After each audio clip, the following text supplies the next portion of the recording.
Bonjour à tous. Alors aujourd'hui, nous allons corriger ensemble l'exercice numéro 14 du chapitre qui est intitulé Introduction au calcul littéral. Alors, dans l'énoncé, nous avons une figure qui représente deux rectangles l'un dans l'autre. La question est de calculer l'aire du rectangle grisé, ici en gris. Forcément, ce sera une expression en fonction de x, puisque nous n'avons pas que des valeurs numériques.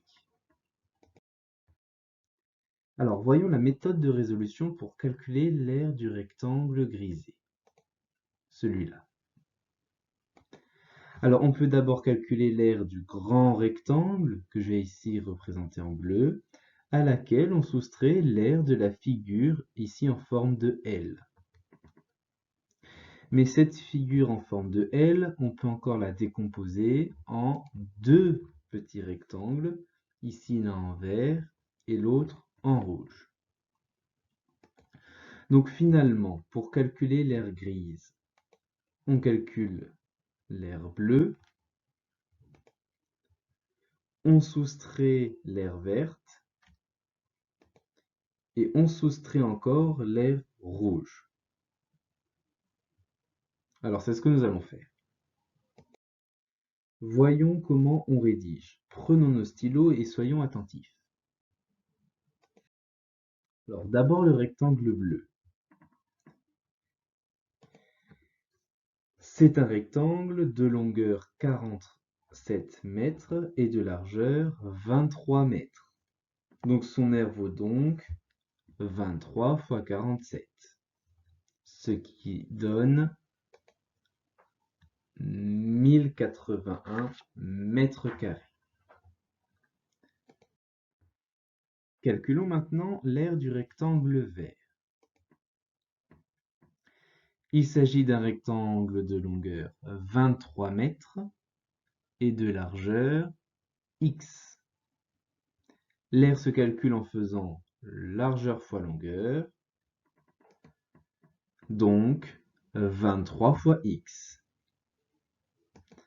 Donc l'aire du rectangle vert s'écrit 23x mètres carrés. Donc on est passé de 23 fois x à 23x, car on a simplifié l'expression en enlevant le fois. Ensuite, calculons l'aire du rectangle rouge. Sa largeur, c'est x. Mais quelle est sa longueur? Eh bien, comme on connaît la grande longueur en bas de 47 mètres et la longueur x, on en déduit que la longueur du rectangle rouge est 47 moins x.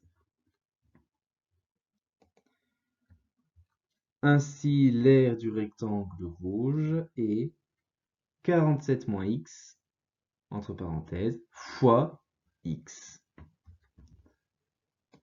Autrement dit, x facteur de 47 moins x, mètres carrés. Il ne reste plus qu'à calculer l'aire grise, ce qui est demandé par l'énoncé.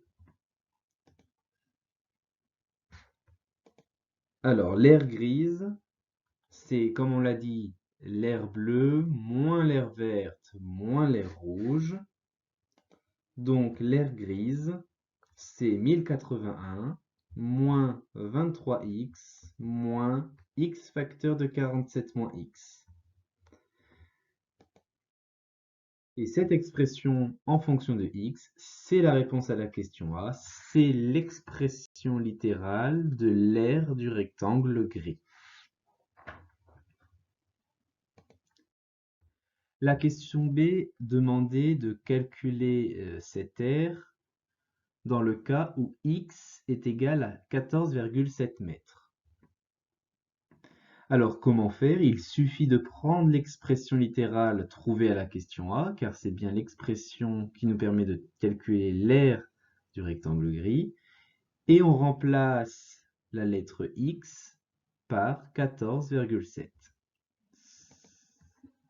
Ce qui donne l'aire est égal à 1081 moins 23 fois 14,7 moins 14,7 fois, entre parenthèses, 47 moins 14,7, ce qui donne finalement que l'aire en gris est égal, du rectangle gris est égal à 268,09 mètres carrés, dans le cas où x est égal à 14,7 mètres. Si x a une autre valeur, l'aire du rectangle gris sera différente. Donc voilà, cet exercice est terminé. C'est un exercice important et complet, il est donc nécessaire de savoir le refaire seul.